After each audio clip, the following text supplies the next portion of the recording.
Far in the icy land of Frostvale Bay, where the sea sparkled like broken glass and snowflakes whispered secrets to the wind, lived a young penguin named Penny. She was small, bright-eyed, and full of dreams. More than anything, Penny wanted to dive deeper than any penguin had ever gone before.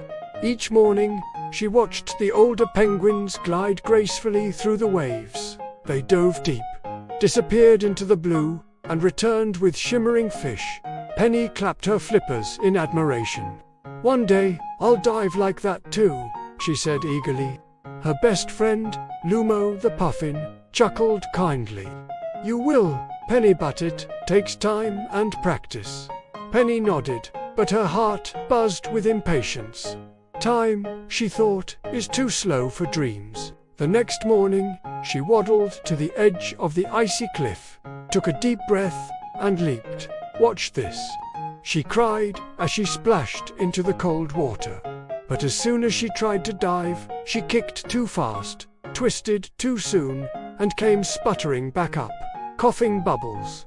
The elder penguins smiled gently. "Don't give up, little one," said Tula, the wisest of them all. "The sea rewards patience." Penny frowned but nodded. She tried again the next day, and again the next. Each time, the same thing happened. She would dive a little, then panic, then pop right back up. The other penguins' dives were smooth and silent. Hers were splashes and squeaks. "I'll never get it right," she sighed. Lumo perched on a rock. "You're already better than yesterday," he said. "That's progress." Encouraged, Penny practiced daily. She learned to move her flippers like wings and to glide with the current instead of against it. She counted her breaths, timed her kicks, and even learned how to listen for the sea's rhythm. One afternoon, a storm rolled across Frostvale Bay. The wind howled, and the waves rose high. Penny watched as a young seal pup drifted away on a piece of broken ice. "Oh no," she cried. "We have to help." The older penguins hesitated.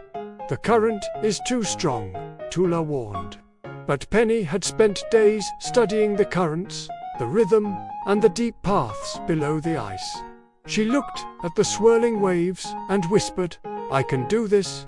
Without waiting, she dove. The sea roared around her, but she remembered her trainings. Slow flippers, steady breaths, follow the current's pull. Down she went, deeper than ever before. She pushed through icy tunnels, spotted the frightened seal pup, and nudged the chunk of ice toward calmer waters. When she finally surfaced, gasping but smiling, the others cheered. "You did it," Lumo cried. "You really dove deep." Tula nodded proudly. "Patience and practice made you brave, Penny. Perseverance kept you strong." From that day on, Penny was known not for being the fastest or the biggest, but for being the penguin who never gave up. Whenever a young chick grew frustrated with their first swim, she would smile and say, "Falling doesn't mean failing, it just means your wings aren't tired enough yet." And as the stars glittered above the icy sea, the wind carried her laughter far across Frostvale, by a gentle reminder that dreams grow best when watered with patience.